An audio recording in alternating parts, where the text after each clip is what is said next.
Hello, how are we doing? Welcome to the second Strategic Cereal Farm Results webinar.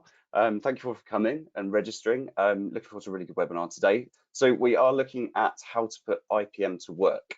And so we've got a selection of really good speakers for you. Maya, if you could pop along to the next slide for me. So just a couple of housekeeping bits to start with.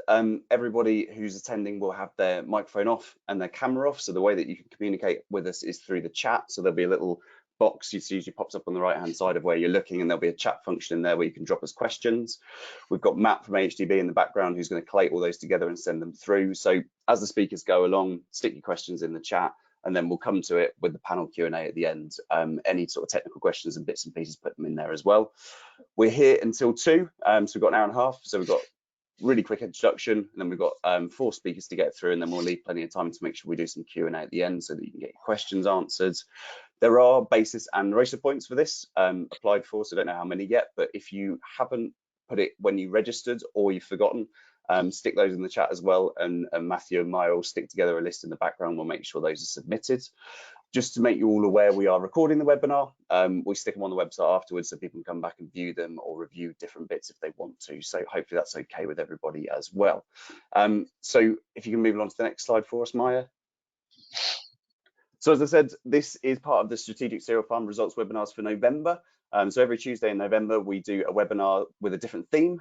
Last week, we did how to use data to improve efficiency and yield. That will be available, like I said, because they're all recorded on the website soon. So if you wanted to go back and have a look at any of those, you're welcome to.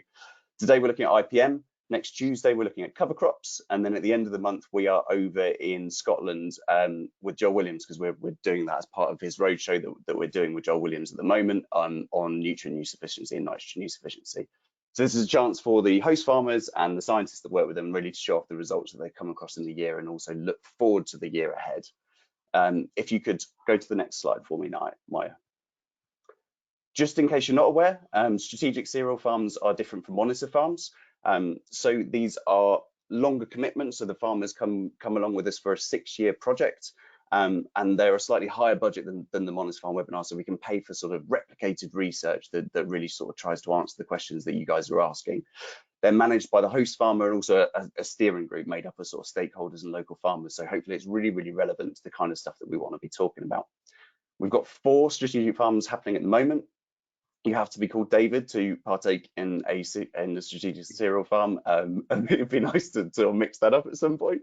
But we have David Aglin up in Scotland, up in Fife, who's going through to 2026. Down in the south, we have David Miller, down in Hampshire.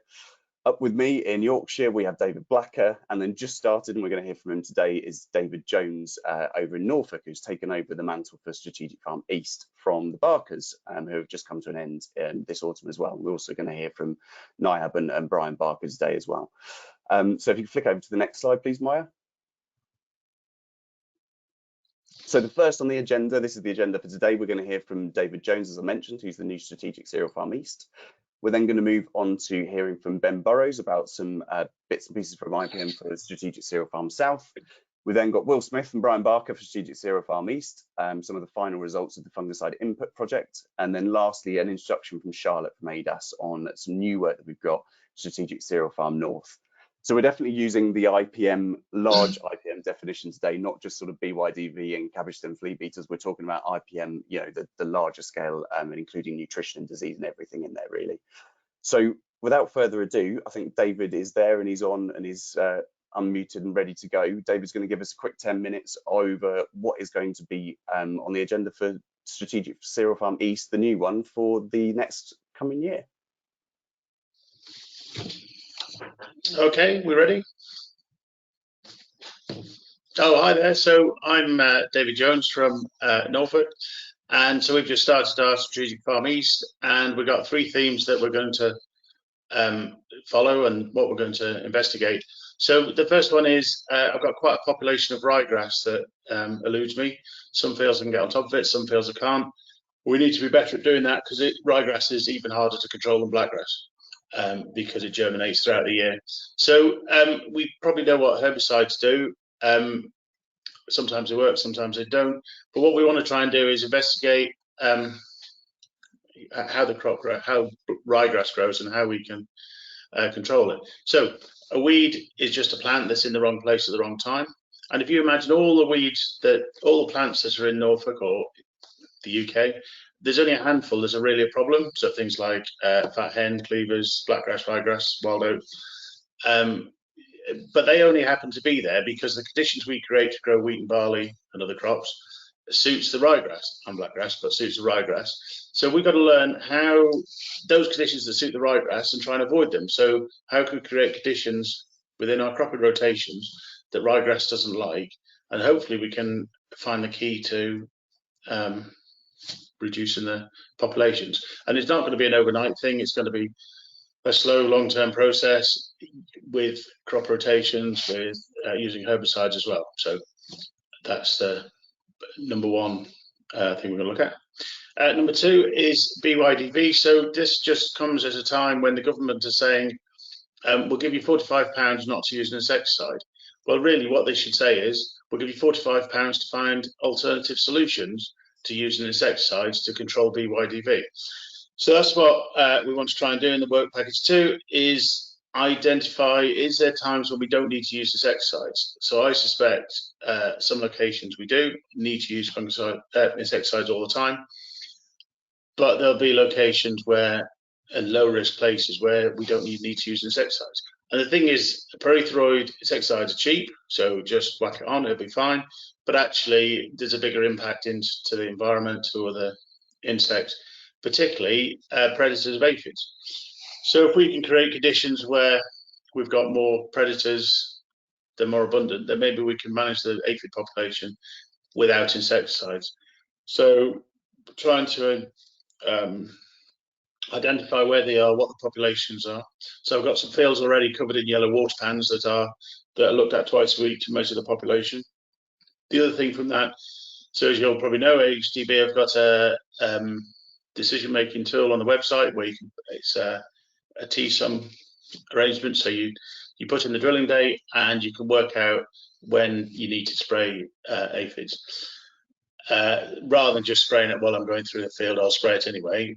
Let's decide when to spray it based on the T-sums. So that's one thing we're going to investigate, put that into practice. And also ADAS have come up with a new predictor tool that's a bit more complicated. So we're going to try that out as well and see if we can really, maybe even if 10%, 50%, 30%, whatever, parts of the farm, we don't need to use insecticide at all. So that's the goal on that one. Third package is investigated nitrogen use efficiency. So we've already been doing lots of work on the farm. I've got 15 years of yield maps, got 2 years worth of protein maps. We have a protein monitor on the combine.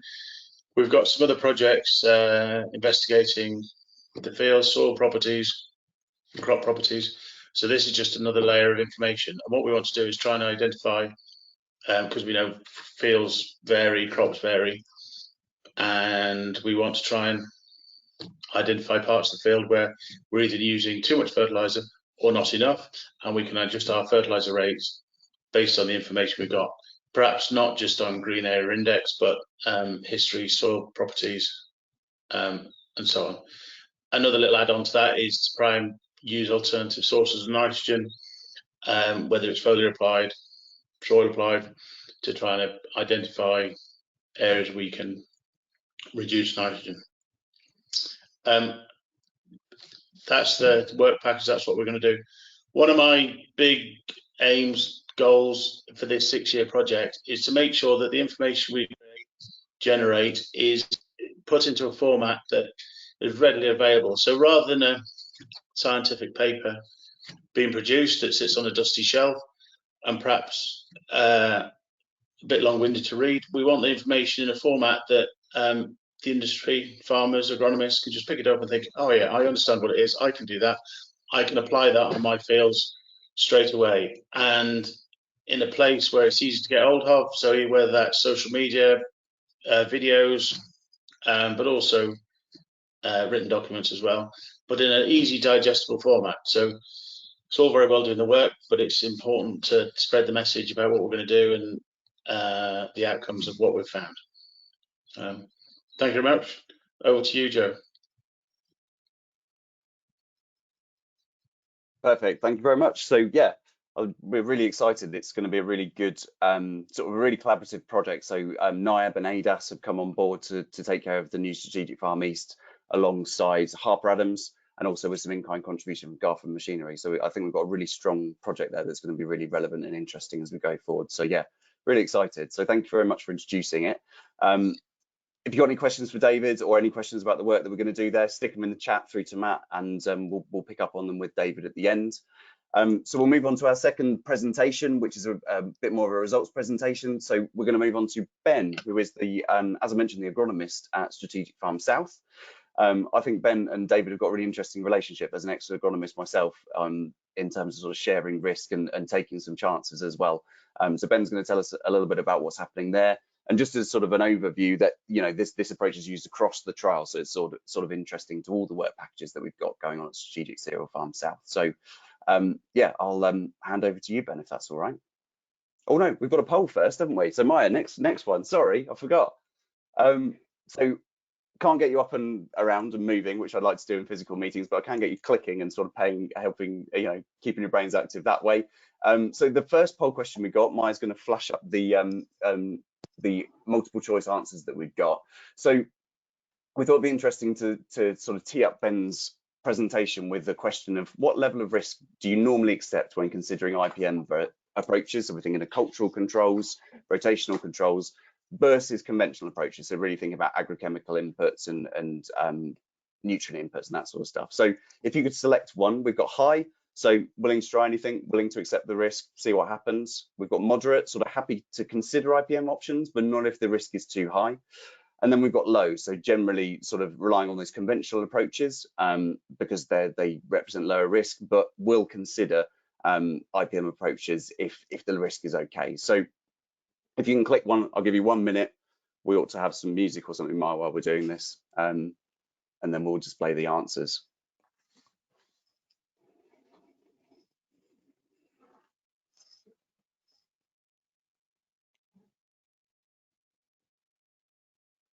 Oh, done already. So there you go, Ben. So that's maybe a little insight into who's attending today. So we've got a fifth of people, high, willing to try anything except the risk. Majority of people in that middle ground, sort of happy to have a go, but not if the risk is too high. And then yeah, not too many people sort of still just thinking about those conventional approaches. So that's pretty cool to know. So Maya, if you could flick back to Ben's presentation and run through that for him, and me and David will mute ourselves and turn off our cameras.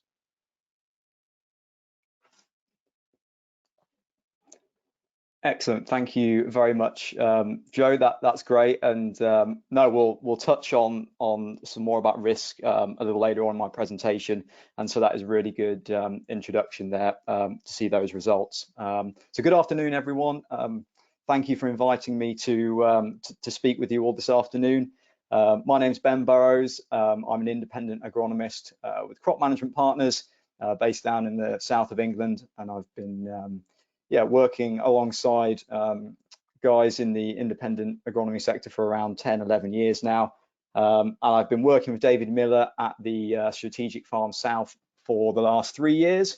So yeah, we've had a few years now to hopefully sort of build and develop our relationship, and yeah, hopefully we're at a stage where, you know, professionally we can work well together. And so yeah, today I wanted to just speak about you know, our experiences on the strategic farm, what we've sort of achieved so far in terms of our approach to IPM, and then a little bit some wider thoughts and considerations for people maybe to sort of take away or think about and have with their agronomist or agronomist listening to have with their clients with regards to how the sort of relationships, attitudes to risk, etc. work. So yeah, a lot of it is just sort of my thoughts and feelings around how sort of I work with things really, and how David and I work together. I will just caveat that we have a 1-week-old baby in the house, and so if I'm not quite as coherent as I might have been otherwise, then I apologise. So I'll try to keep the yawning to a minimum. Next slide, please, Maya. So just very briefly, really, I'm sure many of you will know of IPM, Integrated Pest Management, and sort of what it is, and obviously it fits into the sort of wider integrated farm management piece. And I've borrowed the good little diagram from Leaf, looking at all the different aspects of integrated farm management, and yeah, IPM being one of those. And the definition from the AHDB, which I quite like, so a coordinated and planned strategy for the prevention, detection, and control of pests, weeds, and diseases. So pretty loose, really, and pretty broad. Really, just that you have some sort of plan and approach in your mind as to how you're going to tackle things as you go through the season. I think sometimes this can feel, IFM, IPM can feel like a bit of an abstract theory. I think sometimes on the ground, I get the feeling that maybe the higher ups don't necessarily think it's being done, or don't see that it's being done. I think the reason for that is a lot of it isn't things that are written down.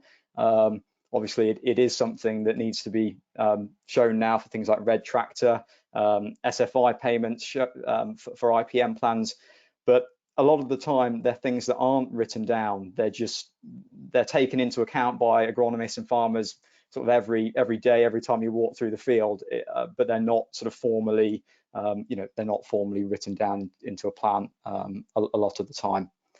Next slide, please, Maya. So very briefly, again, many of you will have seen these before. The principles of IPM, going from identifying your pest, and that can include your weed, disease, nutrient problem, whatever that might be. The monitoring side of it, and assessing what damage they're doing, how many of them they are, they're getting better, they're getting worse.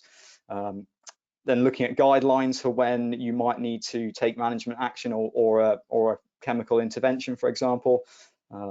Hopefully you're trying to prevent these problems from occurring anyway. And so, yeah, in the simple example of blackgrass, for example, a lot of IPM approaches you're doing well in advance, and actually that blackgrass appearing is the final thing. You've done all the prevention up until that point, hopefully, and then you've still got that sort of problem there. And then when it comes to it, using a combination of various approaches, biological, cultural, physical, and chemical as well, appropriately. And then after you've done so, assessing the effect that intervention has had. Has it worked well? Has it not worked well? And then evaluating what you can do for the future. And then the whole cycle sort of goes forward again. So again, these are a sort of lovely set of principles to sort of have and work from, but a lot of the time it's a little bit different when you put these into a practical setting, as everyone knows. You're not necessarily running through these formally. These are all things happening in your head and as you go. So on to the next slide, please, Maya. So I thought I would do a sort of slide on decision making and risk on the farm, and that poll was brilliant. And so the majority, so 68% of you were in the moderate risk category, 21% of you were in the high risk category, and 11% of you were in the lower risk category, which I think probably is, if you're going to take a guess at where that would come out, I think that's pretty fair. Interesting that sort of a lot more in the high risk, the high attitude to risk category as opposed to the low attitude to risk category. So that, maybe that says a bit about the audience we have on this as well, people who are often willing to engage and learn and try new things. So that's really, really good to see. So in terms of decision making, often something that's sort of talked about in terms of decision making is who actually makes the decisions. Is it the farmer? Is it the agronomist? And their sort of their advice and recommendations are sort of followed to the absolute letter. I think it goes without saying for me that it should be a combination of the both of you. And obviously the relationship between the agronomist and the farmer client is absolutely critical for that success to happen. If it's a poor relationship, the trust might not be there, and communication tends to break down. and then that's when things are, I think, can start to go wrong. But obviously relationships take a long time to develop, and you don't learn, the agronomist and farmer probably don't learn each other overnight, and so that can take a couple of years to develop, really. So how are agronomic decisions made? Is it following what the agronomist is saying? Is there a good element of risk sharing between both parties? And obviously risk is hugely individual, as we've just looked at on the poll, and it varies massively between farmers and agronomists. Some will have high attitude, quite a low tolerance to risk, and others will be sort of willing to try new things, and even where there is a reasonable risk there. Hopefully, however, if there's the understanding that risk can be shared, I think it frees up agronomists particularly quite a bit to sort of not just stick always to the absolute mainstream convention, let's say, of the thing that most people always do, because if something goes wrong, the sort of risk is what's going to happen. And so, yeah, hopefully there's a good element of sharing risk between the two of you. And you might not always agree on something, but it's really important to have the discussion, and then feel like, yeah, we had the discussion, we chatted about the risk, and we decided to go down this route, and we'll see what happens. Hopefully it all goes well. From our perspective as agronomists, we hopefully are able to explain the risks of either doing or not doing something that might even be an established convention. Just as an example, this is something David and I have chatted about before, is what happens if we don't apply a T3 earwash fungicide, and in many cases that is a sort of established given that we will probably be doing that, and over the last few years we've had more cases where we have sort of backed away from that and have been doing okay. But those are the sorts of things we can chat about, the risks, what's the average yield response to that fungicide over however many years, etc., and then David can hopefully make an informed decision. There's obviously a big desire at the moment for people to try lots of new things, whether they're biostimulants, new foliar feeds, starter fertilizers, going down sort of very reduced input approaches, where people might be seeing in the farming press that people aren't are reducing their inputs heavily and still seem to be achieving the same yields that they were before. And so there's obviously a lot of quite rightly you'd read that and think, well, we've got to be looking at that as well.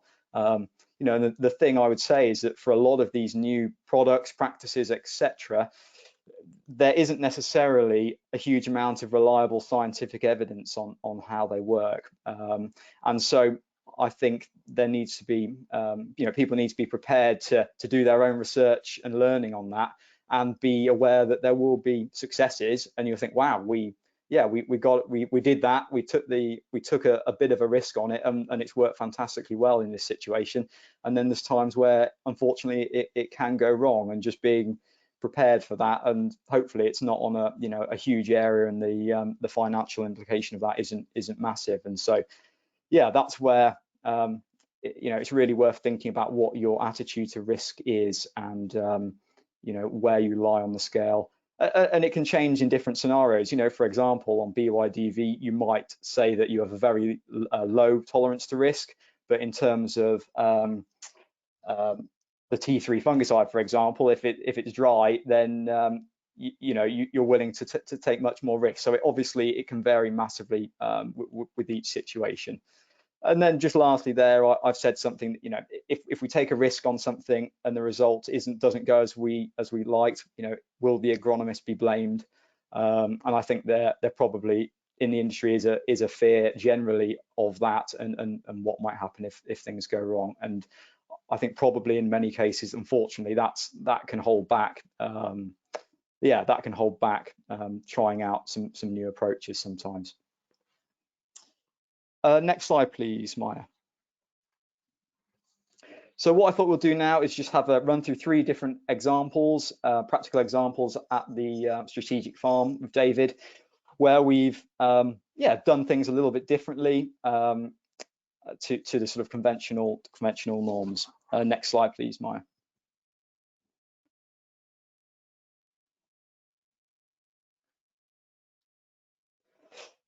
So the first one I've gone for is, yes, again, very topical at the minute, is BYDV on winter cereals. And this is something that David and I spend a long time chatting about. So just to sort of set the scene, really, usually David's main block of winter cereal drilling, mostly the wheats, will be the 3rd week of September to the 1st week of October. He is all, he's fully zero till. So yeah, from his perspective, especially, he likes to feel that he's got the crop, in the ground in good time, and it's relatively well established because we're, not really mineralizing much nitrogen with cultivations or with the drill pass. So drilling, from a risk perspective, there instantly there is a higher risk. A lot of the farm is quite high up though, sort of 400 to 650 feet elevation. This is something I'm sure has an impact, and yeah, there could well be people watching this that go, well, that's the reason that you're not seeing lots of BYDV sort of straight off the bat, is that we are at a higher elevation. I definitely think it helps. I would love to see some more research looking at that. I think a lot of people will see where they've not been able to get insecticides on or something like that, and in the bottom of valleys or sort of where prevailing winds have blown up valleys, they see BYDV patches.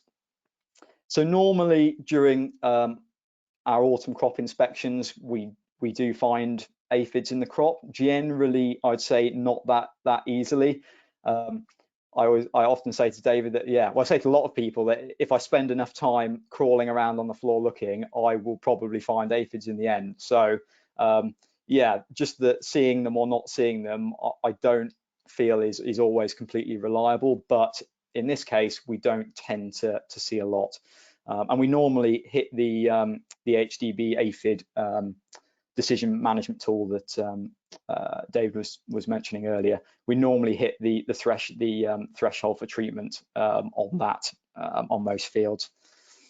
We don't use any BYDV tolerant varieties at the moment, just with there being such limited choice, really. But obviously a nice option there if you're wanting to reduce your reliance on autumn insecticides. That is something definitely to be looking at. Possibly there's differences in wheat varieties. I think we saw slightly higher levels of BYDV in some champion last year as opposed to other varieties on the farm, but I mean that's absolutely purely anecdotal. Again, more research would be useful on that. Some of the winter barley, we haven't got any winter barley this year, but I think about three or 4 years ago, just before I started working with David, I know that there was a sort of bad BYDV incidence on some winter barley. And on our winter wheat, I would say we've had some low infections in the last 3 years where we've not been using insecticides. Hopefully there is an effect of beneficials and predator buildup from the zero till and David's sort of regen type approach system. I know that David spoke about this before. He gets, a lot of his beneficials and predators are monitored as part of various bits of research. And yeah, he does have good levels of them. It's just, it would be nice to sort of, that would be something to use more broadly across other farms is what sort of levels of beneficials and predators have we got that might be helping as on the aphid side of things. And so, although I know the goal for David is to do little or hopefully no insecticide use, I do always try and give an honest appraisal if I feel certain fields are very likely to be high risk because they went in a few days earlier than the rest, for example, or if they're particularly lower down the farm as opposed to being higher up, or if I've really easily found a lot of aphids.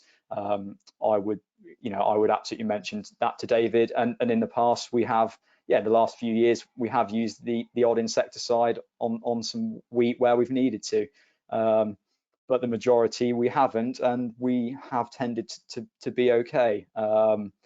Yeah, it's a shame in a way David isn't on this with me, but it would be, yeah, good to hear his sort of thoughts on you know, if we did have a big problem as to how he would feel about it. But so far, from our experiences, we seem to have been okay. Next slide, please, Maya. Something else we're doing is sort of trying to take a lower risk approach to oilseed rape, and we're obviously really keen to keep growing it because of its value in the rotation. But we are obviously very aware that the growing costs and risk involved with it is inherently high. So we sort of been looking at ways to try and bring down that sort of cost, bring down the risk, and still sort of keep it in the rotation. So we use, yeah, home safe conventional seed as far as possible, and we have been sort of resaving our conventional seed for probably a few years now, and we always get it sort of fully tested for erucic acid, etc. But that just means we're starting with a cheaper initial seed source. I won't go into the whole sort of debate about sort of conventionals and hybrids, and everyone has their own preferences on that. We drill it with a companion of buckwheat, berseem clover, and crimson clover. And so aside from the sort of soil benefits we hope that might bring, the idea being that if the oilseed rape crop itself fails, we haven't wasted our effort and time with the drill at the end of the day, and that there will still be a soil cover there, whether it's a catch crop or a companion or an overwinter cover crop. We haven't wasted our time.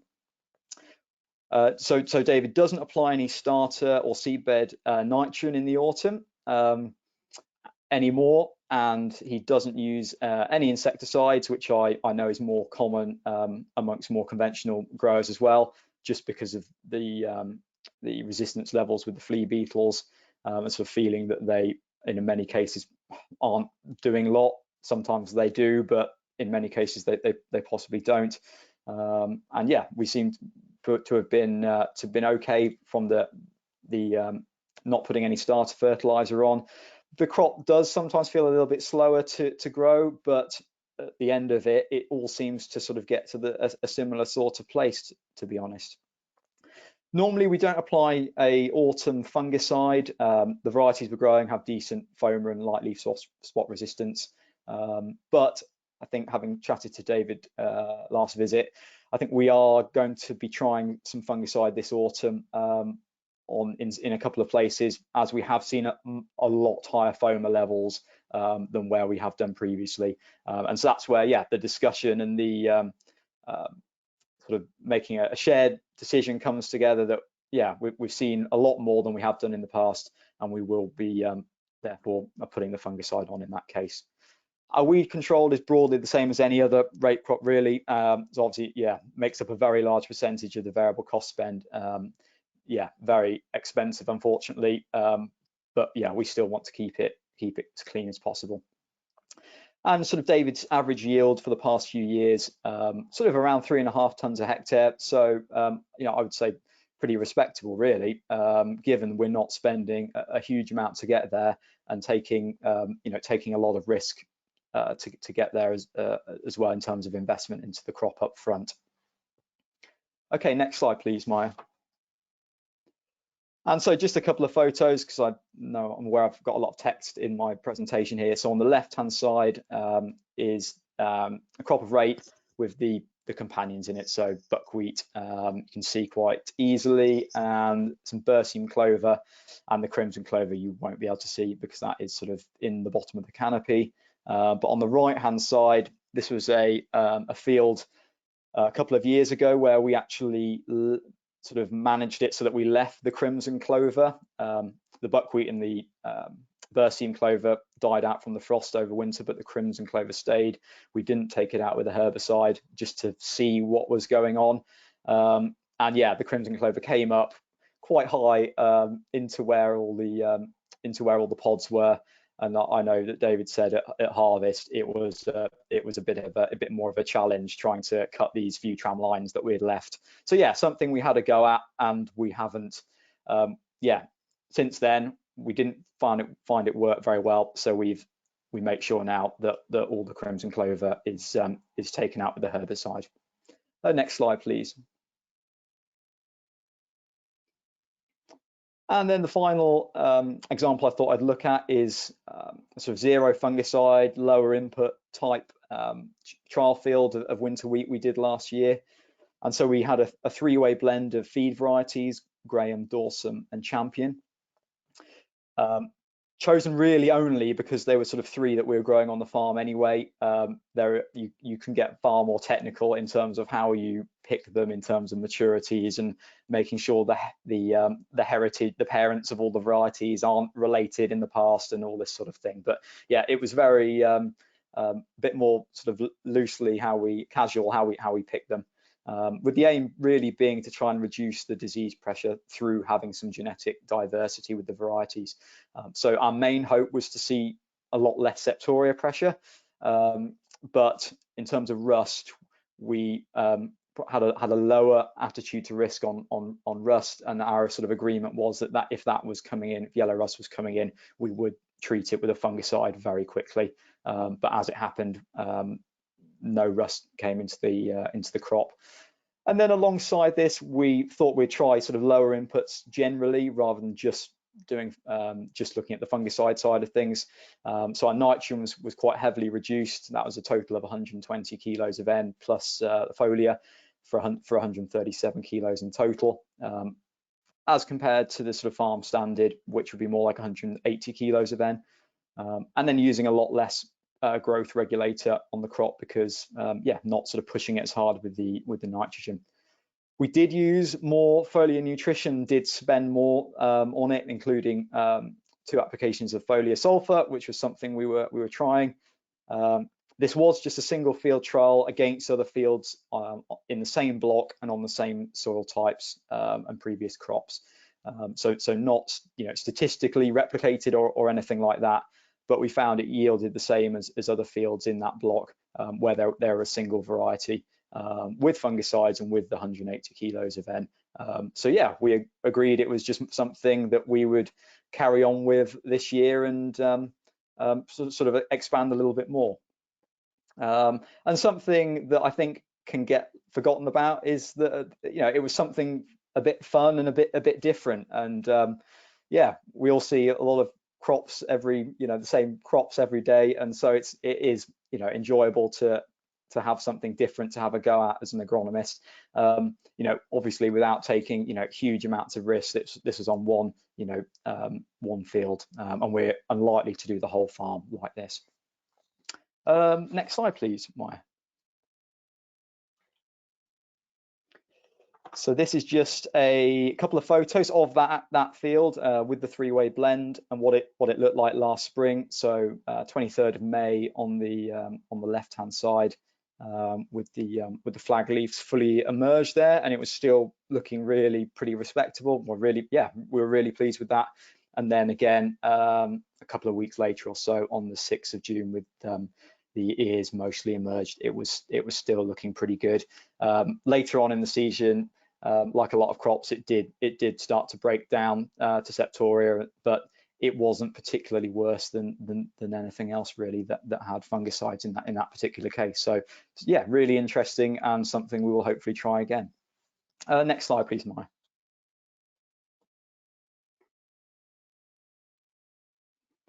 Possibly a next slide on that, just to bring the bullet points up. I can't remember how the animations went. And again, please, Maya. And again.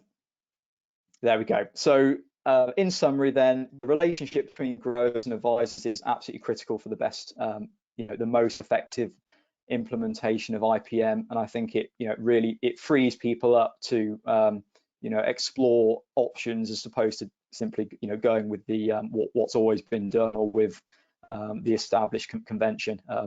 Having said that, sometimes the established convention is there for a reason, and it's important not to forget that. I'd recommend everyone tries to work out where their attitude to risk lies and to share risk between agronomists and farmers as far as possible, so that people don't feel like if something goes wrong, they'll be sort of blamed or left out, hung out to dry. And just to say, to be prepared to try something new and different, but in a way that doesn't take large unnecessary risks, because particularly financially, it's not appropriate to be doing that. And so, yeah, as agronomists, we need to make sure we're still giving advice that doesn't mean people are taking massive financial risks. Next slide, please, Maya. So yeah, thank you very much for listening this afternoon, and feel free to get in touch with me if you have any questions or discussion points. Thank you. Cheers, Ben. That was awesome. Yeah, absolutely fascinating presentation. I think it's really cool how you guys sort of share that risk and have those conversations. And I suppose with the Strategic Farm South results, we pick up on this approach through probably every single work package that we have, whether it's soil, whether it's nutrition, whatever we're looking at, because yours and David's approach sort of overarches all of that. So yeah, that's brilliant. And we've got David on the next 2 webinars, so we'll be picking up on this with him at those ones as well. So yeah, fantastic. We've got 3 or 4 really good questions for Ben, so we'll pick up on those at the end if that's all right, Ben. But otherwise, thank you very much, and we'll go on to the next presentation, which is from the outgoing Strategic Cereal Farm East. So we've got Will Smith from NIAB, who leads that work package, and also Brian Barker, who's the host farm there, to do some sort of double act. I'm not sure what's coming up or what to expect. But we've got another poll question first, Maya, if you can flick through to that one and pop it up on the screen. So yeah, just to drill into a little bit more detail. There we go. On what we asked just a second ago. So what prevents you from accepting more risk? So we've got an audience full of risk takers, so it might be nothing when considering sort of trying to integrate more of these IPM approaches, similarly to what Ben was just talking about. So we've got option A is nothing. So just perhaps choose the one that you think is most relevant to you and your business. The second is the risk to crop output, so yield and performance. The third is whether it's sort of time. We've heard about yellow water traps from David and sort of crawling around on his nose in the crop looking for aphids. So is it that time to sort of invest in measuring and monitoring? Is it understanding how to link that measuring and monitoring together to stuff that you actually do on the ground and how to put that all together, or anything else sort of via the chat? You can, if you click that option, yeah, stick it through to us and we can pick up on those with Matt at the end. So again, 30 seconds just to do those, Maya, and when you're ready, click through to the results for us.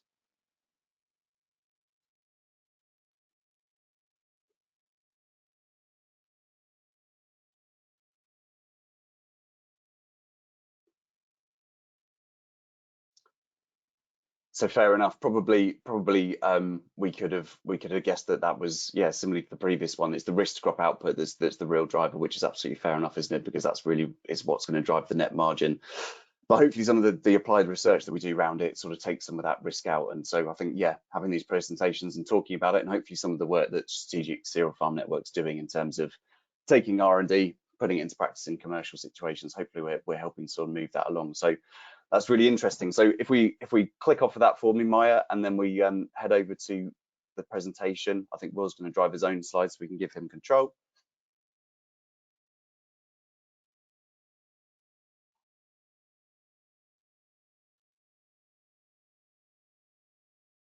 I don't know if I've got control yet. I don't think so. There we go. There we go. It's happening in the background. There's a bit of a lag. Okay, so we can see the screen. Oh, so if I go to audience view, I can see this. No.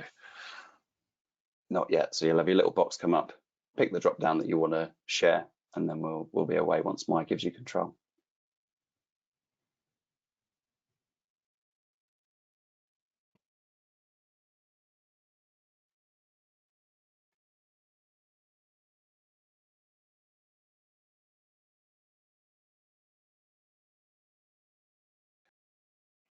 Okay, Perfect. there we go. All happy? Fantastic.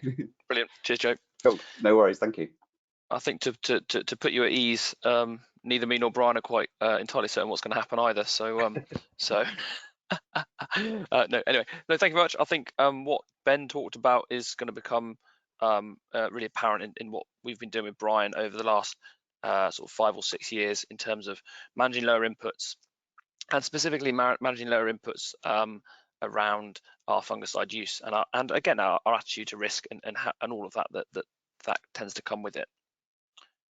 So I think what I wanted to firstly start off with was the fact that this trial really represents a full journey through the strategic farm program for Brian. It's something that he was quite passionate about to start with in the opening year, and so all the way back in 2019. Alongside, I think it was ADAS at this point, a range of varieties were tested. So that included varieties with very high genetic base for fungicide resistance, for disease resistance, but also some of those that may be more commonly used, or were at the time more commonly used, to drive output and to increase overall production. So these were tested across 3 input levels, a high, a medium, and a low. And the results of this, and then the following year as well into 2020, really gave evidence that we should be pushing to be using these varieties that have these better genetics and use those tools that the crop breeders have given us, and using those enable us to somewhat reduce and moderate our input levels as appropriately. What I'll really talk about today is the real, the end goal of those 6 years in terms of this topic. So this is the 3rd year of a trial testing those adaptations to an overall fungicide program, and I think that's really nice. We've now got 3 full years of data of the same experiment, which actually, hopefully, beyond this, we can start to interrogate more fully around some of the approaches that we found have worked, and some of those that perhaps haven't so much.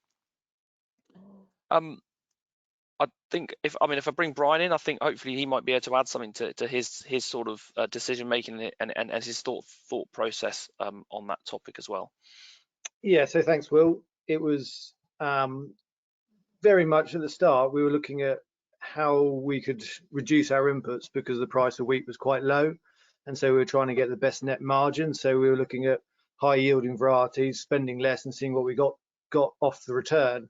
And it was very evident that untreated and low was the best way to go with some of these varieties. And as Will said, we've gone to the first stage of your IPM journey is to go to a very much better disease package. And this is what's been picked up in these trials over the last few years. So we've gone from historically barn fillers, which were a little bit dirty, now to very much better disease packages with less yield. And this field that we looked at, which we're going to look at in a minute, actually didn't make it onto the RL for yield, but it was by far the best disease package that one of the breeders put together. So it's quite interesting that now we're using the very best disease packages that may not actually be getting onto the RL for yield. So it might be a bit controversial for the AHDB, but that's another story. But that's what the decisions that we made on farm, and we've seen that we can reduce it. But then recently, obviously, when the price of wheat went through the roof, and the actual financial risk you are taking out there, if you then lost a ton a hectare, you're losing a lot more cash out of your field. That's when it started changing. It's very hard to my own attitude to risk change, because I was thinking, crikey, I could lose a ton of £300 a ton or something like that, and you're thinking, crikey, it's all very different. It's a different ballgame. This last 12 months with the price of fertilizer, we invested a lot more into this crop that we're going to talk about because of the price of fertilizer, pesticides that we all seen with the ag inflation recently. So it's very interesting, having done it over a number of years, and this is what journey that a lot of farmers need to go on with their agronomist, is over years it will change, but the fundamentals at the bottom of going with the best disease package and then investing accordingly at the right time is how this trial adapted. And Will's going to bring us into all the results for this year and see what there's any themes over the last few. But I would say it's all, as we talked about with Ben earlier, it's all about the attitude to risk, and it is very evident that sometimes it changes, and sometimes you need to protect yourself, and sometimes you can be a bit more gung-ho. Absolutely, yeah, huge amount of agreement there. I think with Ben, really interesting to see those parallels. So in terms of what we actually did, so anyone who's a connoisseur of these events may recognise this type of outline that we took. So initially we had this low and a high input level. So these were, and we'll talk about what that actually involved, but this was entirely delivered by Brian and his agronomy team on the farm. So they decided what constituted a high and what constituted low, and some of that would change through the year. This wasn't preset, back in October or anything like that. We really were trying to make sure we were being true to the sense and some of the work we'd done to say make sure we're adapting through the season. So these treatments were adapting through the season and what represented a low and a high, not just in this field but across Brian's farm. We then split it out by application timing. So again, we isolated each of those three key timings, T1, T2, T3. The field didn't receive a T0 from a fungicide perspective at all. But then we also then started to combine those timings. So we had obviously all the pairs and then all three in combination. So we have every single possible combination there of those three timings, and again at that low and high input level. As a sort of a special final year bonus, and because the field allowed us, what we added in was some interaction levels. So what we had seen, and we'll talk about this a little in a short while, was that we had this interaction whereby in some treatments in previous years, like the low T3 was really effective, and maybe even more so than the high, and that might have swapped around at T1 or T2. But the previous design, we hadn't been able to capture those interactions. So what we added in was some of these low, high, or high, low across the T1 to T3 range, just to try and pick up some of that real practical, how would you be managing your inputs throughout the season. And again, as we noted, so this variety was LG Tapestry. This is not on the RL. It's a variety that I think Brian had seen out and about on some other field tours and talking to some of the seed reps, and felt this had a really strong disease package. And if you go and have a look at some of the older data from the RL, it was very close to some of these other varieties, something like LG Skyscraper. It compares very well to on a disease resistance status basis. But the yields weren't quite there, and that's where it didn't quite tip over into the RL. Drilled towards the end of September, so again, not super late, but certainly not an early drilled wheat, certainly for the area at least. So again, we're starting with a really strong base, and this is the theme really. We are starting with these strong genetics. We are trying to implement the IPM by drilling that a little bit later, giving ourselves a chance to reduce the initial infection in the crop. And therefore the whole variety, we're not testing a variety that's very dirty, drilled in the beginning of September and then saying, oh look, fungicides work. This is potentially a real life situation, obviously, and it is very much the direction Brian's been going down. In terms of the actual products we put on, the low was a combination of some of the sort of bixafen, prothioconazole and tebuconazole products at T1, and then adding in some more of these slightly as a combination across those timings, whereas the high really sort of went to town using the newer BSF fluoxypyrosad, mefentrifluconazole, or Revastar, which should have been easier to say. And then in the T3 we used sort of a straight Teb, and then a Prothiovis and a fluoxystrobin type product in the higher level. And then actually, interestingly, although we won't talk about it, actually I think the surrounding farm had something slightly different, had a bit of a mix, which again demonstrates that Brian is starting to use the results of these trials. And again, that's another important factor around the strategic farm journey. So like Ben showed, in a completely different part of the world, but over in Suffolk, we had incredibly low disease throughout the season. And for a site to be doing disease trials or trials where you're trying to expect to get some disease, all 3 years were reasonably disappointing from that perspective at least. But as you see, so these are a series of photos throughout the year. These are all the untreated plots. So this will have been around that early. When we started looking at the crop at sort of a T0 timing, and then all the way through up to ear well emerged, and we've still got some lots of green area on those leaves. Some of those leaves were at the bottom in July, starting to senesce, but actually throughout the year we retained very high levels of green leaf area.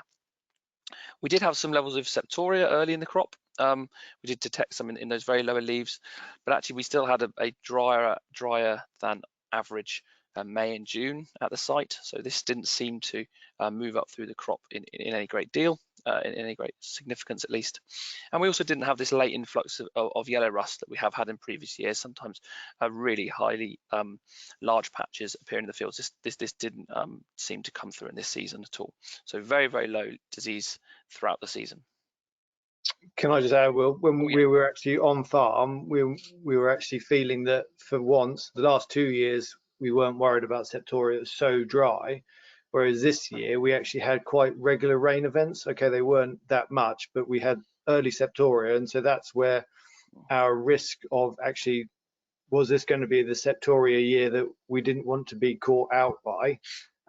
So that's why we went probably higher than we should have done.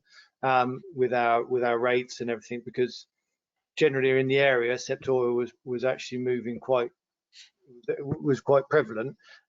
We've seen it in other varieties, and so we were very much on the sort of, we don't want to take the risk for Septoria because we haven't seen Septoria for well over in the east we've had such dry seasons, so we didn't have the Septoria pressures, and so this is why we drove our rates probably higher than we probably needed to do, because we were always thinking, crikey, that Septoria is brewing, it's going to be moving up plants. We've had rain in 2 or 3 heavy downpours, splash, wind rubbing leaves together. So we're thinking, well, it's going to be moving up the plant.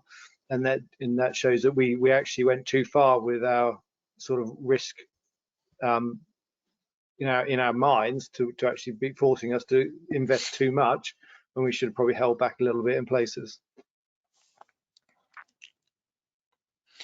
So what did this look like in terms of yield? So actually on the right hand side is a yield map, and this might have been shown by my colleague David Clark last week. This is the field that we used, and actually it's interesting, it's the first field that was used in those very first year of trials, so a really nice circularity there as well, just a nice point. But as you can see, it took up the majority of the field, and actually from a yield stability perspective, there's no, as you see, there's clearly no or I mean maybe a bit towards one headland. We won't talk too much about that, but largely speaking, the field was very uniform from a yield perspective, and no clear differences that we can be advising or looking at from there. And really, that was obviously then replicated in what we saw from a crop yield perspective when we came in with our little dinky trial plots as well. So we've been able to yield this at 2 levels. And be able to sort of correlate the two and check that one is informing us correctly with the other. So this is actually the plot yield data, the plot combine yield data rather. And it's a little bit up and down, and I think this is what we have seen over the last few years, where we've had very low disease. And largely speaking, there was no statistical reason to be using fungicides at either the low input or the high input programs, and that was all the way down to including whether you're using the very fullest of programs. You didn't say that we have actually, the plots were replicated in the trial, so yes. Yeah, so it was a double replication. We had a little faux pas on one of them, so that reduced one of the treatments down to a single, but that was just a late twist. But all of them were replicated, so that lower yielding section, there was obviously a replication elsewhere to take into account. So we did it as we should have done statistically. Yes. Yeah, no, absolutely. No, thanks for pointing that out, Brian. And I think the other part is that we've taken 4 cuts with a plot combine from within each plot, which is about 50 meters long. So we've got replication, and we've got sub-samples within each plot as well. So 8 data points per treatment for the yields. So this is what it looked like in terms of when we've pulled it across the input levels, in terms of the mean yield across those input levels.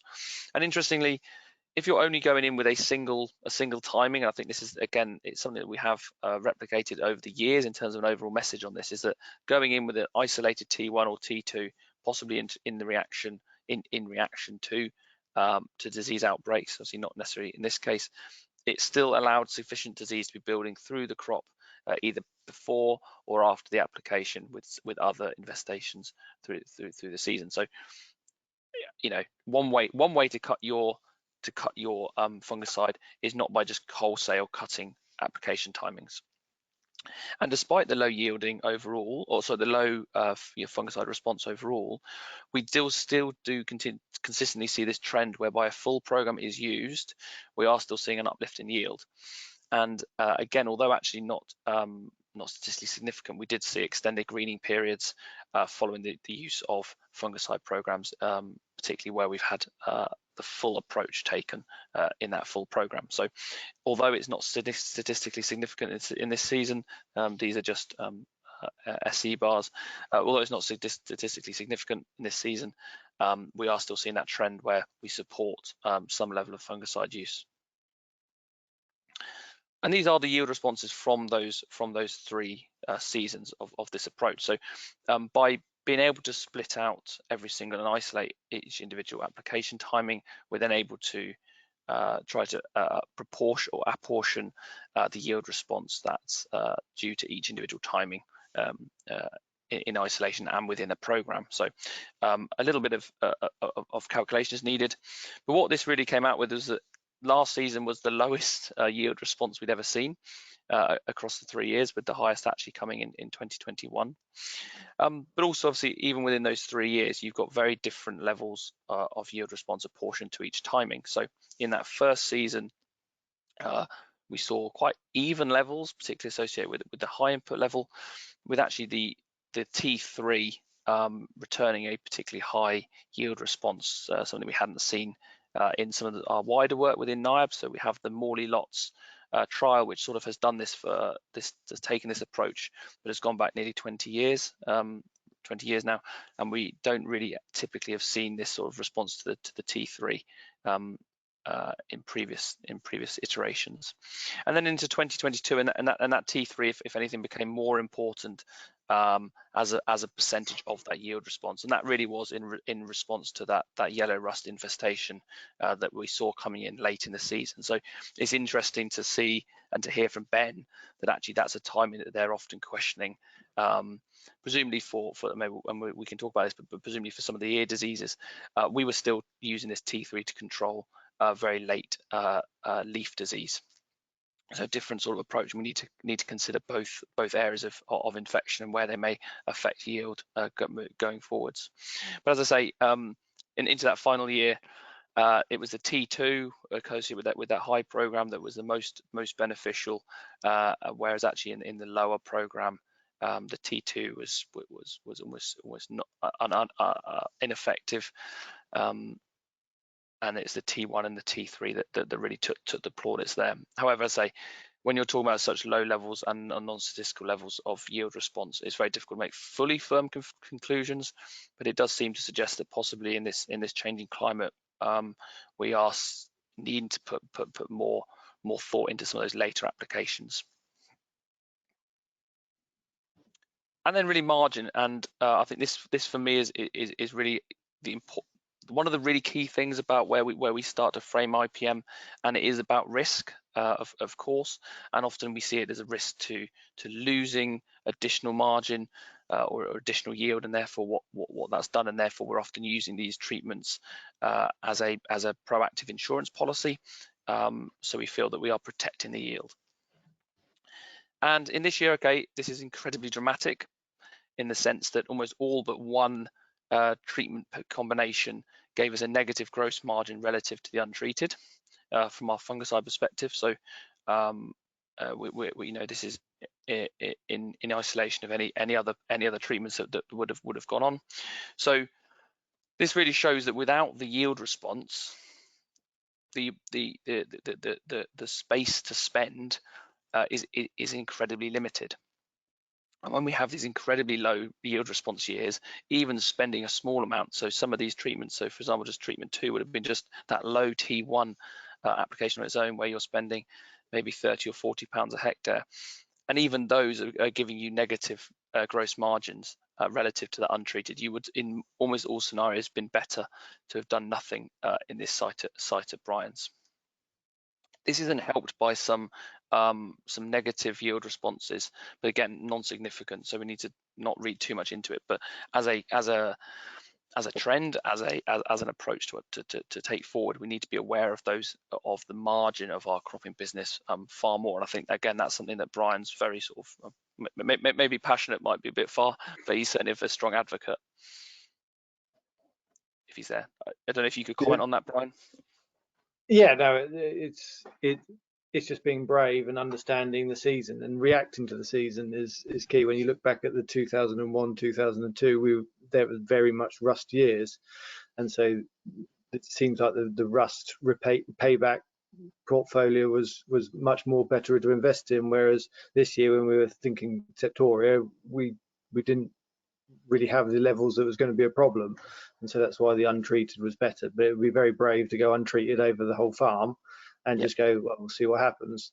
But it is, everything comes down to risk, and my attitude, my agronomist attitude, the team here, our spray operator who's seeing it on the ground, getting feedback from him. It's a team effort, and we've got to all sort of dovetail together, and that's very much echoes what Ben said earlier, that it's a team sort of bringing a crop together, and we've got to look at the long range, the short range forecast, we've got to look at the yield, we've got to look at the potential, we've got to look at the impact of pulling back and saying, well, actually, no, we're better off doing nothing, and being able to sit by it and go, that's what we did, and that's what we got to live by, and you got to die by your sword. So, but when you've got a big family of partners to maintain, if I said that I wasn't going to do any fungicides, I think there might be questions from the senior generation. So, but it might be the way we're going.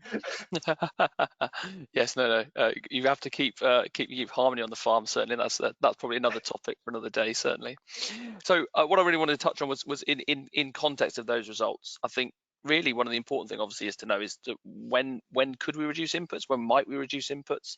And there's lots of these out there. This is a risk matrix, or the outcome of a risk matrix that NIAB uses through our membership package.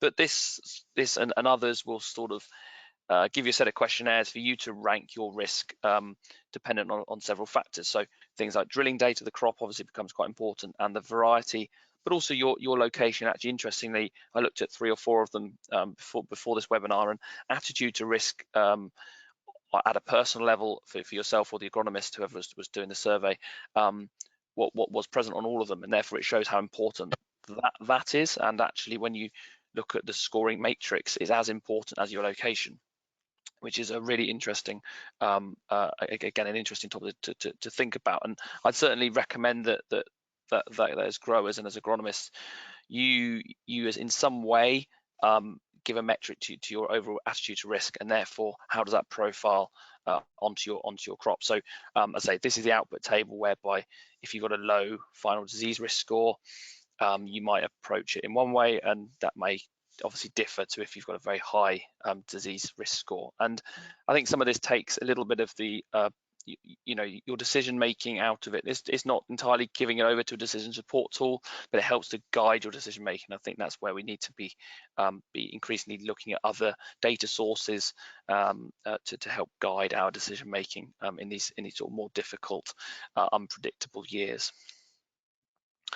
The other method that I sort of started to try and put together and dig into was a little cruder, but it was starting to look at can we maybe push or use our previous understanding of some of the yield response work that's possibly come out of the RL or the NL for some of these varieties. Obviously, Brian has chosen a variety not on the RL, which made it a little bit more difficult to find some of the data. But it's certainly a case of, can we use some of those tools and some of those results that we've seen in trials before, and can we use that to inform our practical decision making? So what I sort of took was, I looked at a distribution of the yield response. So this is just an example where it was like a mean of 1.7 tons a hectare yield response from the full fungicide program on the RL. You can then sort of say, okay, what's the lower bound of that? So what is the yield response? 95, in which case 95% lower bound of those yield responses. And then if you start to convert that into a margin, overall margin, so what is that lower bounds? In this case, that was about 1.1 as a lower bound. What does that look like as a margin, potentially based on a set crop price? And then this can allow you sort of to calculate a maximum permissible spend. And by doing that, you can actually say that if you spend 50% of your your additional potential additional yield response in 95% of the times you'll have 100% or more than 100% return on your investment. So you will make money out of putting on your fungicides in 95% of the occasion. That is a bit clearer in the report, I would add. So I would suggest you sort of read that for a bit more clarity there. But this is the kind of concept. So if you take a list of varieties, so in this case we've just got just a range that had some good data associated with it, and a range of data. So Skyfall, for example, gave a mean adjusted yield response of 2.3 tons per hectare, and that was across all trials that I could find through the RL process. So that is irrespective of location, irrespective of a drilling date. And then if you take half of that, and then you can give yourself, in some sense, a maximal permissible spend of about £220 a hectare. Now that's maximum. I hope that we're nowhere near that in terms of our actual spends, but it just again begins to become a bit of a guide. And then if at the other end of the spectrum you've got something like X days where that adjusted yield response is about 0.6 tons a hectare, and therefore you might be thinking that in 95% of the occasions, if you spent £56 a hectare, you would see that come back in return from the yield. As I say, discounts a lot of factors, and therefore it is maybe much cruder than some of these other decision support matrices. But I think it can start to become used as an approximate guide to again just to guide some of those decision makings.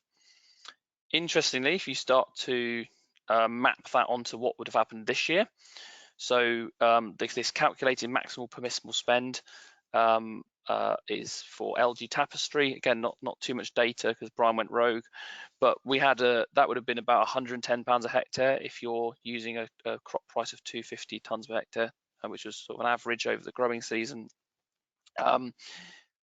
This means that actually at that expenditure we would have expected to see a positive ROI if even just the full low input package was used. So actually it's not perfect, of course, and it might just be that the harvest 2023 was in that 5% of years that you're not going to see a return on income. But equally, that low but full input package was treatment 20 was the only positive spend, positive margin against the untreated. So maybe there's something slightly in it, but we didn't see a full return on investment. I think then finally, I think it was just one of those real key points of Ben's presentation was the other way in which we might be able to try to be able to reduce our crop inputs is really regular crop monitoring and trying to understand how it changes throughout the season. I'm sure this isn't to suggest that people aren't looking at their crops already. I think that's already, it's already clear that we are looking at them, but possibly we need to really up the ante in terms of how frequently we're doing this and what are the metrics we're associating with this crop monitoring. So obviously crop monitoring as a whole is one of those key IPM principles, and it might be the farmer, it might be alongside other decision makers in the business that we're making this a real priority, particularly during these periods of key decision making. I think start to try to associate what high disease levels look like to yourself and what that looks like visually. What you perception, again, it comes back to risk, but what you see as a high disease year or high disease crop may be very different to your neighbor, it might be different to your agronomist, and therefore trying to almost calibrate yourselves as to what you perceive it to be high or low. And some of that can then be related back to RL scores, and there's some really handy guides obviously through the AHDB, but also for those trialists, whether it's at NIAB or AHDB that are frequently doing these scores and have those conversations around, well, what does high disease look like to you? What you're scoring, so you understand what an 8 looks like on the RL visually as well, so you can understand whether you are working within the expected bounds of disease that you might see for a given variety. And then finally, really those adjustments made during the season.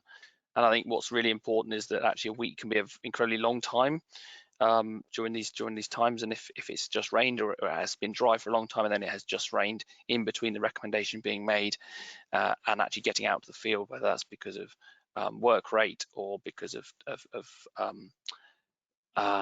weather conditions they've managed to stall you a little bit.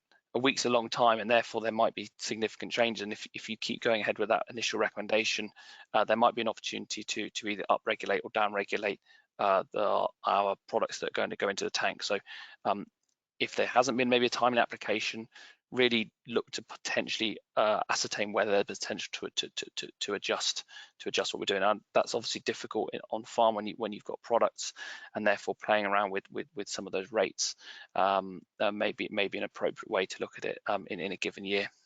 Equally following resistance management guidelines, etc. But equally, I think we just need to be really up to date and very increase our attention to detail to some of these decision makings. And I think that's really where where I feel that we can make some strides in terms of where we can appropriately reduce our crop inputs. So as a summary, for me, certainly over 3 years rather than just this season in a whole, but the minimizing of inputs requires the right opportunity. You can't just assume that at the beginning of the season I'm going to be able to minimize my inputs. It requires the right opportunities as a whole, and not every year will give you that opportunity. So it's not a case that you can be completely forthright in your decision and say I will be cutting inputs this season. You might end up with a late infestation of yellow rust, or the septoria may come in that you weren't expecting, and therefore you need to equally understand where it's appropriate to maximize some of those inputs. So it's about optimized inputs as a whole. And that adaptation during the season is going to be really important as part of that. Obviously, start with a good IPM principles, and it's something obviously we're talking about IPM as a whole today, but start with those good IPM principles, the variety, the drilling date, really important, and then use those tools to assist with decision making, whether they're things that you get alongside agronomy packages, or whether they're other tools that you find along the way. Hopefully that's a really good summary of those 3 years. I don't know if Brian's got anything further to add. But if not, I can hand back to Joe. I would just say that we need to be braver as farmers to do less, and very much have those conversations with the agronomists to be braver. As we've seen on that trial that we've done with Will, and generally across the farm, you can, and we've done how low you can go field, and every farmer should have one. Every farmer should have some untreated, and just see how it goes, because it is very season dependent, but you learn very quickly about your attitude to risk. So I'll leave it to Joe, because I know time's ticking over. It's all right. Will rightly just ignores me when I pop my face back up and just and I think we can give Will the prize for the. If I'm honest, I really couldn't see you because I'm on full screen mode, so apologies. I didn't see you at all. I think we can give you the prize for the best phrase of the day so far, a connoisseur of AHDB tech events. I think we'll send you some sort of booby prize across for that. No, thank you very much. I wanted to let you go on because yeah, it's really fascinating. And with the Barkers, we have 6 years worth of data, so we're going to do a bit of an internal review of all of that stuff, because obviously there's just masses and masses of data that we've produced there. We've got annual reports, but it'd be really nice to sort of tie that all together. So that's something we're going to do. So without further ado, we're going to pass over to Charlotte, who's going to give us a really quick introduction to one of the work packages that's coming up next season at Strategic Farm North. Firstly, we're just going to have our last yes/no poll question, very quick, basic one. So last but not least, does AHDB need to provide more independent information on making IPM decisions in the future? And I suppose we're thinking of the stuff that we're talking about today, in addition to the normal stuff that we do in terms of TSEM and providing guidance, especially this wider stuff that we've been talking around today about nutrition and disease, and the Acrobat tool that David Jones is going to use, and all that sort of stuff. So literally 20 seconds, Maya, and then we'll crack on. Make sure we leave lots of time for questions at the end.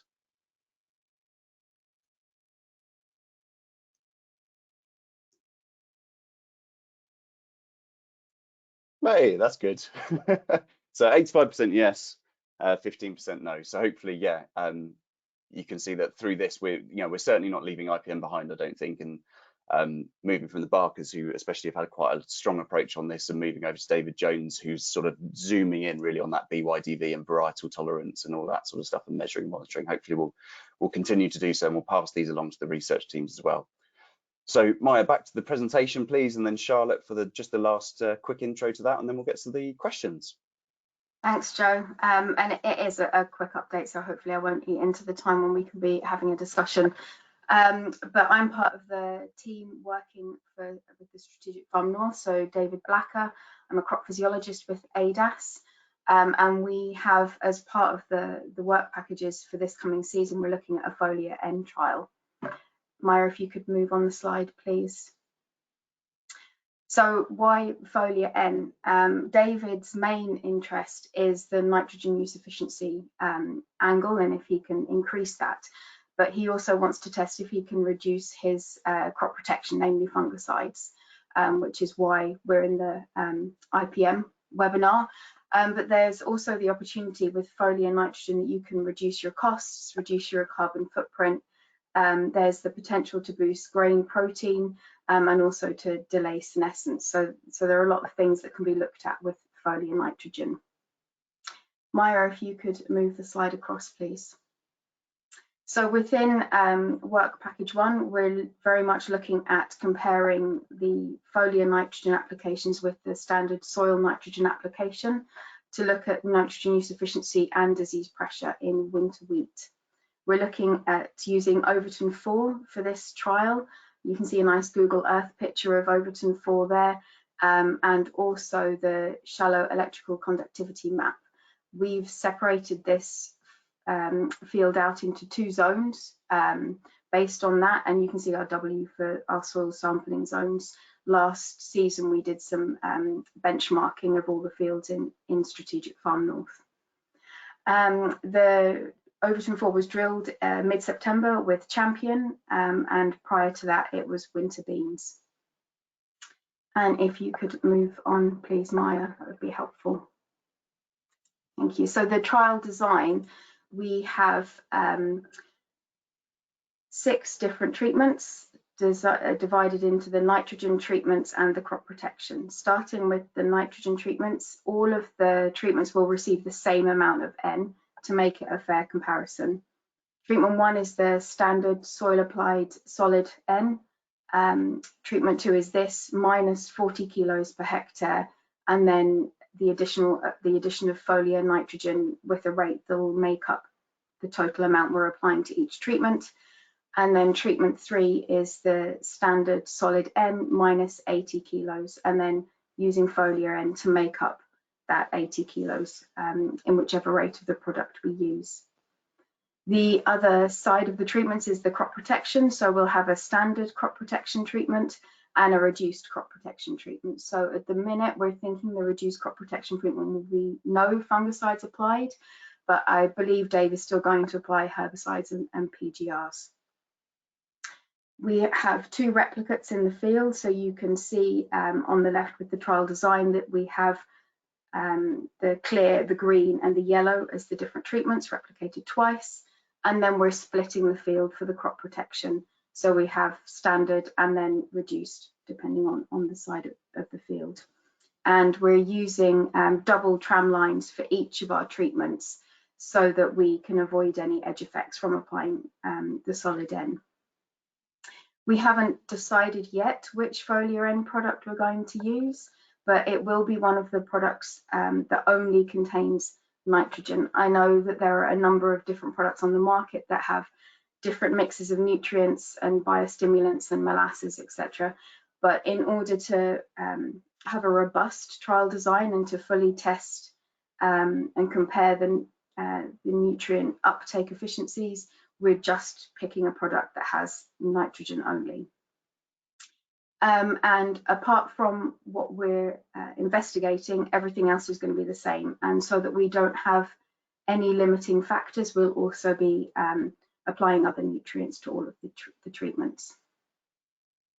If you could pass the slide on, please, Maya. Thank you.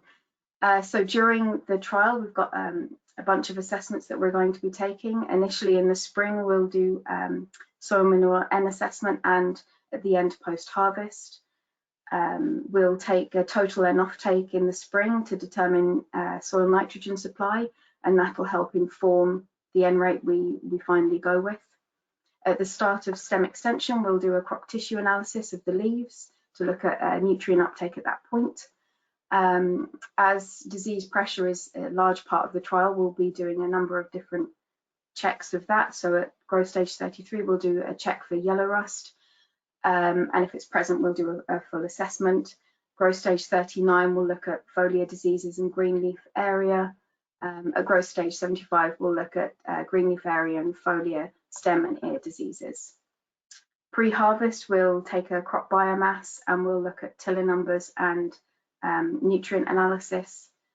And then at harvest, we'll look at grain quality, so 1,000 seed weight and moisture. And we'll put in samples to yen nutrition, so looking at a full suite of nutrients in the grain. It's a kind of post-mortem of what was taken up. We'll analyse the yield maps from the field with agronomics, which is our methodology for statistically analysing the outputs of a yield map. And if you attended last week's webinar, you could have seen that with Susie, so you can catch up on that as well. And we're hoping to do a carbon footprint for each of the treatments, so we can compare them on how they do for CO2 and methane. And that's a brief overview of what we're doing for the next season in Work Package 1. It's a really interesting trial. Thank you. Thank you, Charlotte. That's really good. Yeah, I just wanted to give everybody a flavour of what's coming up, and that we're really taking some of this stuff seriously and having a proper look into it. So if we can just flick onto the Q&A slide, Maya, and if all the presenters can pop their cameras back on and pop their microphones on, then we'll whiz through these questions that we've got. We'll probably run over just for a couple of minutes, but if anybody attending wants to has submitted a question and needs to disappear off at 2 exactly, then this will be recorded, so obviously you can just whiz right to the end and see if your question was answered. So firstly, for David Jones, you talked about the TSUM and the Acrobat tool that you're going to be playing with that. Are you going to use any other cultural controls alongside those with that BYDV experiment that you're doing? Well, I haven't come across any other tools available. I'm sure there are some, but one of the things I want to do is just investigate where the aphids are and where the predators are.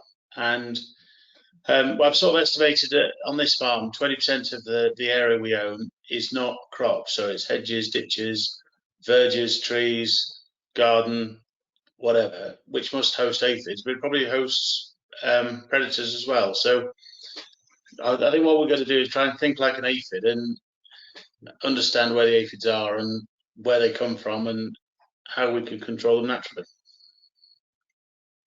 And the other thing we're doing with that trial is we have RAGT grouse versus it's dorsum, isn't it? Would be the control variety that we've got there. And we're also going to try and do insecticide and no insecticide, weather and travelling condition dependent. Yeah. Sorry, Will, did you have something to add to that? No, I was literally going to make that point. We have the two varieties in terms of a cultural control. We are looking at variety resistance, and some of that has pulled some from the previous AHDB work, and that's why Harper Adams, Tom Pope's involved with some of his work around variety, aphid choice around variety. So that's all I wanted to add. No, that's brilliant. Yeah, we've got Tom Pope and we've also got Mark Ramsden leading that part of the work package from ADAS, haven't we? So yeah, good team in there. Sadly, Ben has had to leave. He's got a screaming baby in the background, so he sends his apologies to everybody, but he's written me back responses to the questions that he was posed. So I'm just going to read them out. So sorry if this is a little bit clunky. But somebody asked, in the BYDV example that Ben mentioned, he saw an increase in beneficials. So is he monitoring those in any regimented way? So Ben wrote back that he believes that David Miller does have the beneficial monitoring done. So FWAG and Southeast Water, who do a piece of cover crop research that we collaborate with on the farm, are doing those beneficial monitorings as well. In terms of himself, in terms of time, he responded that obviously beneficials aren't easy to monitor himself because of that sort of time commitment that's needed to be able to do that in a really robust way. So they do that as they sort of go crop walking, if that makes sense. Second question for Ben was, what aspects of the zero-till regen systems do you think lend themselves to supporting the beneficial populations? So Ben wrote back that based on, again, the Southeast Water and the FWAG research that we collaborate with on at David's, they've shown over a number of years that beneficial numbers are significantly higher, and the pest species tend to be lower under the cover crop systems as opposed to just bare stubble. So no difference is in the cover crop, but there seems to be that differential between having a growing plant and just having bare stubble. And he said he'd just say generally, that taking any steps to improve soil health seems to be like a good place to start. Lots of work now being done at the field margin and in strips. You mentioned the assist project and their effect on beneficials. So yeah, work ongoing. And the last question for Ben, sorry again that this is a bit wordy just from me, that the observations from the zero fungicide blends look really encouraging. Have you done anything similar this year, and would the blends be the same? And Ben wrote back that the field he spoke about was from harvest 2023. So David and he have not discussed yet, but we'll almost certainly repeat that again this year with minimal or no fungicides. So the crops are in the ground and that decision is going to be made. So they harvested the blend and it's been sown again in a number of fields this autumn. So yeah, we'll feed back again on that next year. Perhaps we'll have Ben back alongside David to tell us a little bit more about that. So those are the ones from Ben, and he sends his apologies. And lastly, we've just got a couple more questions. So one for Will and or Brian and or Will. What research questions can be looked at to give farmers confidence in the face of risk adopting IPM strategies? So I suppose you mentioned the NIAB tool and the little matrix that you had, but yeah, what can growers be doing to sort of either answer these themselves at home or have a look sort of further abroad, I guess?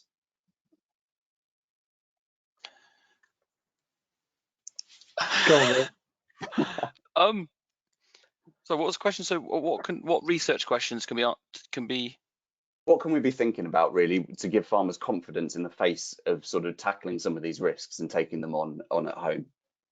Okay, yeah, so I think for me, I think it is looking at the economic part.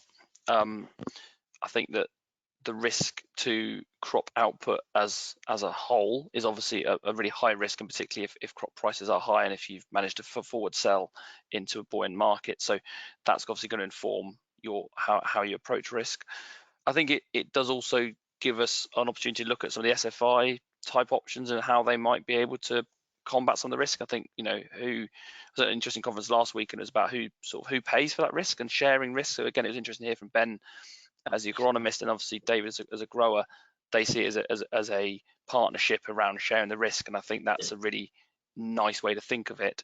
But to some extent, some of those SFI schemes are maybe paying to share the risk. So the 45 pounds a hectare to pay for no insecticide, that's about sharing the risk of lower crop output. So I suppose look at the financial tools available to help lessen the burden potentially if that's your main concern. But yeah, I think I'm sure Brian will say it, but just really evaluate your own attitude to risk and how that informs your decision making. Yeah, from a grower's point of view, I would say that we need to challenge more growers, as I said, to do a how low you can go. I did one about 3 years ago during COVID, and it did 9.5 ton, and I spent 15 quid on fungicides. And so, yeah, it can be done in the right season, but we need more farmers. If every farmer this season took one field and said, I'm going to try as low as I could go, if that's untreated, or just applying them when they see the disease, reducing their fertilizer, so you get your better fertilizer utilization, and then see what your net margin is compared to your commercial crops over the hedge. It'll be an eye opener for plenty of people. So I'd say that, but also when your arable area business groups, your benchmarking groups get together, make sure that you put your highest yielding crop in there and your lowest yielding crop in there. And then as a group, you can then look at benchmarking where the yields actually came from and where the investment in your net margin comes from. So there's different tools. Benchmarking is one which I know the AHDB, I like playing AHDB bingo. So I've got benchmarking in, which is very good. Thank you very much. So again, for Will and Brian, treatments that have had the least impact on margin seem to involve getting fungicide on at T1 and higher doses, and it's the reverse at the other end. Is this reflective of the season, or is this a trend that you can take forward into subsequent years? I think that's to some extent for me. I mean, I think that's somewhat logical. These are substances that are largely protectant rather than curative, so getting them on early is possibly better, but actually it does depend on the season in terms of when the disease is really accelerating into a phase of expansion through the crop. So I think largely it's a case of the season in this case, but certainly when we are dealing with products that are protectant, it's far more difficult to use a sort of a threshold type approach. I mean, ditto for blackgrass. You know, there isn't by the time the black grasses come, there's very little that you're going to be able to do about it in the crop. So we're moving into that scenario with some of our fungicides as well, which obviously makes it even harder to say just go untreated or wait till you see the disease. But I think we're luckily not quite in the same situation. And know what the disease does and how quickly it can move through a crop. Like yellow rust, we had yellow rust over one weekend, and yeah, it can come in very quickly. So it comes down to monitoring, getting in there, looking at it, and reacting to what's happening on the ground. Don't just think it's, oh, this we'll apply X, Y, and Z through the year and we'll be done with it. You can be very reactive. And these products as well, put a decent protectant on, and then you've got everything in the armory just to nip it in the bud if you see it coming, and you can be brave at when to do it, and don't be held by. And that's where we separated the T1s, T2, T3s out. But I would have been interested in some years. I reckon it'd be better to done T1 and a T3.5, yeah. or a. It's all those sort of things. You don't have to be so regimented, isn't that something we've got to sort of try and break away from? I know there's plenty of science saying that those are the best timings to do it, but all crops nowadays, especially if you're doing blends, you'll be all different growth stages at different times. So there's going to be you're going to compromise somewhere. So there is different ways to look at it.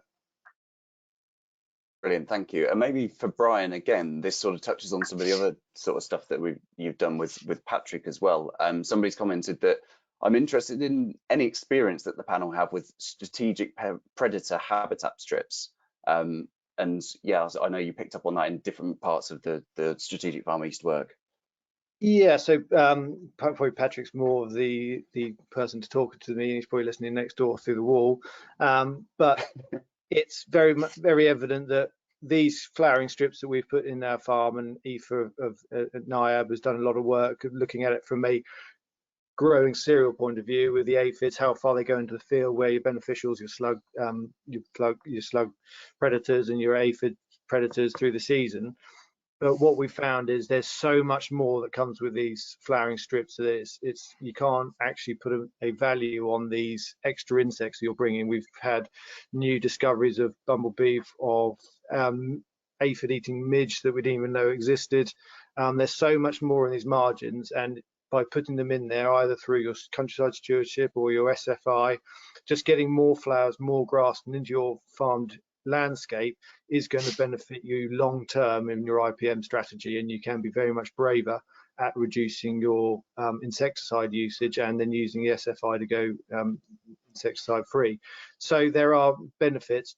Put them in long linear routes through the farm, taking as many field boundaries as possible, but they have to be linked with the correct habitat. So they need to be linked with either other grass or a hedgerow or a woodland to complement the actual movement of your predators, not just insects, your spiders, your lacewings, your ladybirds and everything else like that, but you need to have a bit of everything spread out your whole farm, and just a little bit of extra grass and extra flowers will go a long way to adding a lot more beneficial predatory insects to combat aphids and slugs and everything else. Awesome, thank you. And I know, yeah, Patrick's written a brilliant sort of summary report, and that I've just seen, and we'll be doing the same. So to whoever asked that question, we'll try and take some of that stuff that we've learned over the 6 years and sort of distill it down into some nice sort of takeaways and practical things that we can sort of consider doing at home. And so last but very much not least, Charlotte, could you explain just a quick bit of the theory behind how you're expecting the application of Foliar N to reduce the reliance on crop protection versus bagged, I suppose, in that experiment? So yeah, the application of foliar urea has some fungicidal effects. There are reports in the literature that it can do that. And I think there are some claims as well around the different products. So by applying foliar urea products, we're thinking that we can reduce the use of fungicides. And it's something that David Blacker at Strategic Farm North is interested in exploring. But I think he's taken a very extreme, he's just going to go no fungicides, which is an interesting approach. But I have, having seen the presentation by Ben, it's very interesting that they've also done a no fungicide trial. So hopefully we'll see benefits from it. Excellent. Yeah, we'll look forward to the results next year. So those are all the questions. If you've got any more, I think Matt's dropped his email address into the chat, so I might be volunteering him now for a crap load of emails that are going to come through. But if you've got anything else, yeah, please maybe perhaps send it through to those that we haven't picked up on, or if you're having trouble with the chat or the questions or anything like that. So just, yeah, remains to say, like, a huge thank you to the speakers that make this possible, and all the guys, all the host farmers, and the science guys that support them. We wouldn't be able to do the network without you, and I think this is, yeah, becoming increasingly important, sort of investing in a network like this where we're doing proper R&D into practice, and then hopefully communicating that in a good way so that people have got some good independent information to help make decisions. So yeah, thank you very much for your attention, and for coming along, and we'll hopefully, Myra, if you flick onto the last slide for me, see you either next week, where we're talking about cover crops and all of the work that the strategic cereal farmers are doing with cover crops, and related stuff to do with soil and all that sort of stuff. And then lastly, on the last Tuesday of November, as I said, we've got a shared event. We've got Joel Williams speaking at an event in the morning, and then he's going to join us for the afternoon. We're going to review some of the stuff that we've got going on with sort of nutrient use efficiency, and really most of it's to do with sort of nitrogen use efficiency in soil and product application type. So yeah, get online and register for those if you're interested in coming along, and any of the previous ones will be on YouTube, and you'll be able to sort of watch those back at your leisure if you so wish. So thank you very much, and yeah, have a nice afternoon. It's getting dark in Yorkshire. See you later. Cheers. Bye.